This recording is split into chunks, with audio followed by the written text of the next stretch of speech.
Hey everybody, how you doing this morning?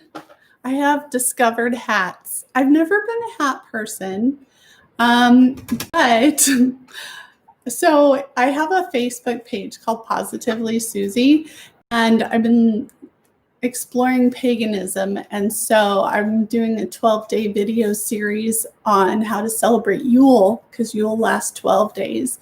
And I don't feel up to making a video every day. I actually didn't make one yesterday because I felt so bad. But some days I'm like, just go do it. So like today, my hair's a mess. So I throw on a hat and I don't worry about not wearing makeup. And there was one day that I used a beanie, but my friend gave me this great hat.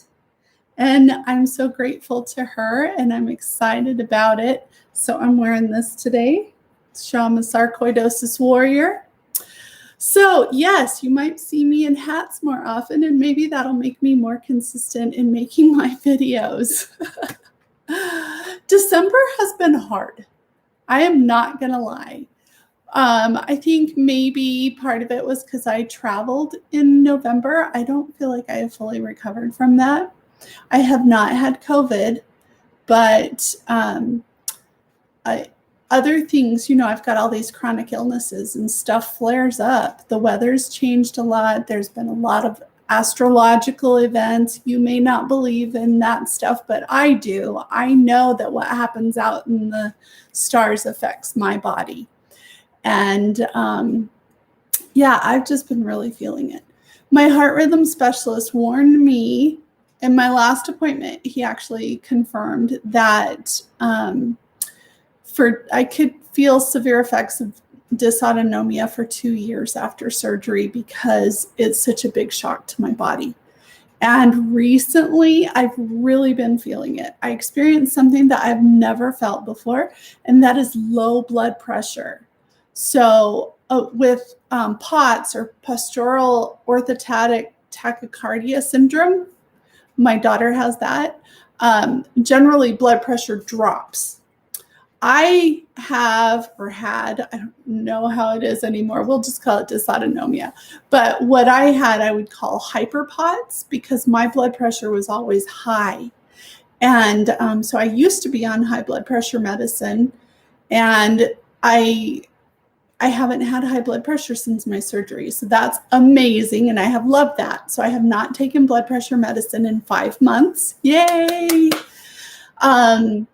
But whoa, let me tell you, low blood pressure feels awful. It is awful, awful, awful. So since I had never experienced it before, when I first felt it, I thought, oh, my blood sugar must be low. And at that moment, my continuous glucose monitor wasn't working. And the monitor to stick my finger was downstairs. I didn't feel well enough to get it. So I just went ahead and ate a glucose tablet. 10, 15 minutes passed. I didn't feel better. So I ate another one. I waited a little longer. I still wasn't feeling better. So I was like, I better go downstairs and check my blood sugar. And I checked it and it was high because I had eaten all that glucose. And I was like, well, then why? Why do I feel so bad? So that's when I checked my blood pressure. And let me tell you how low I saw it. I took a picture and saved it. So my blood pressure was 78/52. And for me, that's hella low. That was way low. And my body was like, ah, oh my gosh. And so then I had high blood sugar and low blood pressure, and I was feeling bad. But it's weird because with dysautonomia symptoms, they come and go. They're not always consistent. So the next day I felt fine. And then yesterday I was having the low blood pressure again, and I was feeling so bad that I went to bed around 11 o'clock in the morning and didn't get up. I didn't fall asleep until, I don't know, probably 4:30 or 5, but I didn't get out of bed after that, except, maybe to go get a drink or something. So, okay, so I made myself some notes today. I'm trying to be more organized. So I want to tell you my progress and my weight. One thing that's been hard mentally is that my weight loss is slowing down. I wanted it to just keep going really fast and then hit a brick wall when I was done. It doesn't work that way. So this past month, I lost 9 pounds. I'm resisting the urge to say only. 9 pounds in a month is good. But when you're used to losing, like that first month, I lost like 20 pounds or 30, I don't know. When you're used to losing it that fast, losing 9 pounds in a month feels like nothing's happening. But I only have about 18 pounds left to go. And so I'm getting better now about understanding that it'll take a little time. So I'm not going to lose that 18 pounds in 1 month. It could take 6 months. God, I hope not. But it could. And some people look at me and say, Susie, you look great.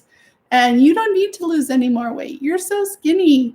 And it's really interesting to me because I guess they don't see my body the way I do. I am doing better with the body dysmorphia. Last month, that was really, really bad. This month, it's not so bad. But I am able to see that I'm still carrying my weight in my belly and my abdomen. So let me show you. See, this is a little embarrassing, but let me see if I can show you. So you can see my belly sticks out a little bit. My belly is actually, no, you can't really see it. I'll just tell you. My belly is actually bigger than my butt. I have saggy skin on my butt. My butt is totally flat and the skin sags off the bottom. Not attractive. But my belly is still kind of bloated. And when I look at, I have this special app called Renfo that came with my scale. And it tells me that I still have 5 pounds of visceral fat. The visceral fat is the dangerous fat that is in and wrapped around your organs. That's the fat that kills you. The subcutaneous fat in the rest of your body, that's not a big deal. But it also tells me my waist to hip ratio. And your waist to hip ratio, let me go and look here, is ideally going to be between 0.81 and 0.85. Right now, my hip to waist ratio is 0.93, which means that my belly is too big for my size, if that makes sense.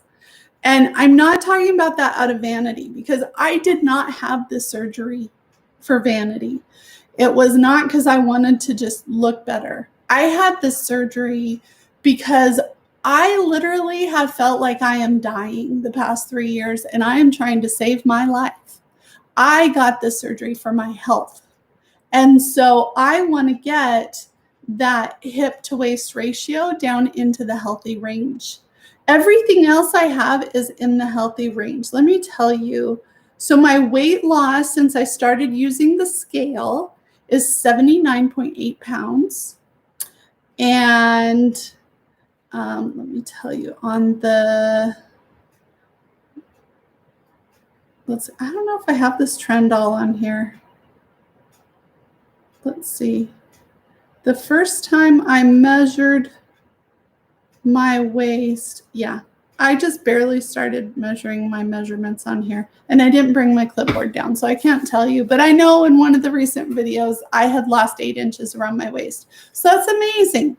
My waist right now is a little bit bigger than 34 inches, like say 34 and a half inches. And I think a lot of that is because I'm still unhealthy and I'm still trying to heal. And because I think when I get healthier, my waist is going to shrink. And again, that it's not about vanity. It's because I had, I don't know if I should say had or have, fatty liver disease that's so bad that my doctor had a hard time believing that I'm not an alcoholic. I learned all these different acronyms. Like I had something called NASH, there's non-alcoholic fatty liver. I don't know what NASH stands for, and I don't want to look it up right now. But anyway, the point is my liver was so bad that it was going to die and shut down if I didn't do something. And so my liver makes my waist bigger, right? And so my hip to waist ratio is telling me that I still have work to do to heal my liver. So my liver needs more time. Let's see, what else was I going to tell you today? Told you about the dysautonomia. My diabetes, I am down to, remember I started using 300 units of insulin a day. And I've gotten over being disappointed that I'm still on insulin. It's just a fact of life. Let me just look at the history here. History, pump history, delivery summary.